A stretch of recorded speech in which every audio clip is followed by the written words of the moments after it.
Saint Jude, Saint Barthélemy et Saint Grégoire l'Illuminateur, trois saints, trois pères fondateurs de l'Église arménienne orthodoxe. Dès les débuts de cette Église, les deux apôtres ont introduit la foi chrétienne en Arménie. Mais c'est près de 250 ans plus tard que cette Église va s'implanter fermement dans le paysage local, grâce à Saint Grégoire l'Illuminateur. Au terme de nombreuses persécutions, ce grand saint qui possédait des pouvoirs de guérison a converti le roi Tiridate IV et avec lui la population arménienne. Ainsi, selon la tradition, l'Arménie est le premier pays à déclarer le christianisme comme religion d'État en 301. Et 2 ans plus tard, la première cathédrale est en construction.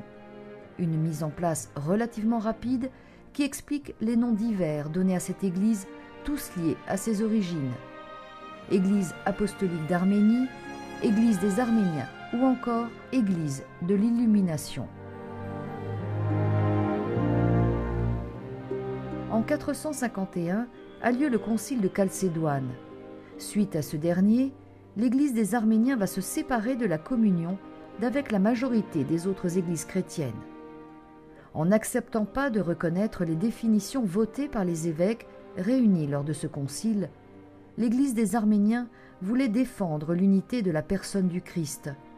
Mais la mauvaise compréhension du dogme de Chalcédoine sur les deux natures du Christ a poussé cette Église à suivre la voie d'autres communautés, que l'on nommait monophysites. Cependant, l'adjectif orthodoxe que l'on utilise aujourd'hui pour la définir ne renvoie pas aux différentes églises issues de la séparation de 1054 avec l'Église catholique romaine. Il la relie à d'autres églises non chalcédoniennes comme l'Église syrienne, l'Église copte ou l'Église éthiopienne. La liturgie de cette Église, qui dès le 5e siècle était traduite en araméen, est l'une de ses richesses. Certaines caractéristiques de cette liturgie se réfèrent à ce qu'on nomme le rite de Jérusalem. Par l'intermédiaire de l'Église d'Antioche, dont elle a toujours été proche, l'Église arménienne orthodoxe a en effet adopté de nombreux éléments du rite de Saint Jacques, utilisé à Jérusalem. La liturgie arménienne est donc issue de celle de Jérusalem. Pour donner plus de poids à cette présence, dès le 7e siècle, la présence d'un évêque arménien orthodoxe dans la ville sainte est attestée, même si depuis le 3e siècle déjà des membres de la communauté arménienne demeuraient dans cette cité. Au centre de l'ancienne ville, l'actuel quartier arménien, qui existe depuis le XIVe siècle, occupe l'emplacement de quelques-uns des 70 monastères de cette église en Terre Sainte. Le monastère de Saint-Jacques, au cœur de ce quartier, est ainsi le siège du patriarcat arménien orthodoxe.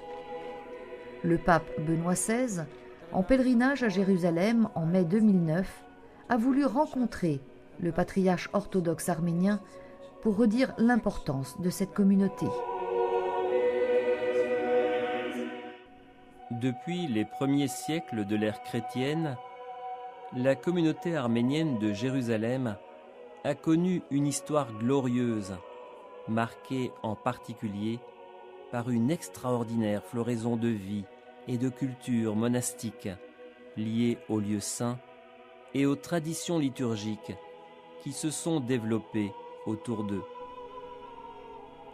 Depuis 1852 et le statu quo reconnu par le sultan turc Abdülmecid, le patriarcat arménien est, avec le patriarcat grec orthodoxe et la custodie de Terre Sainte, gardien des lieux saints.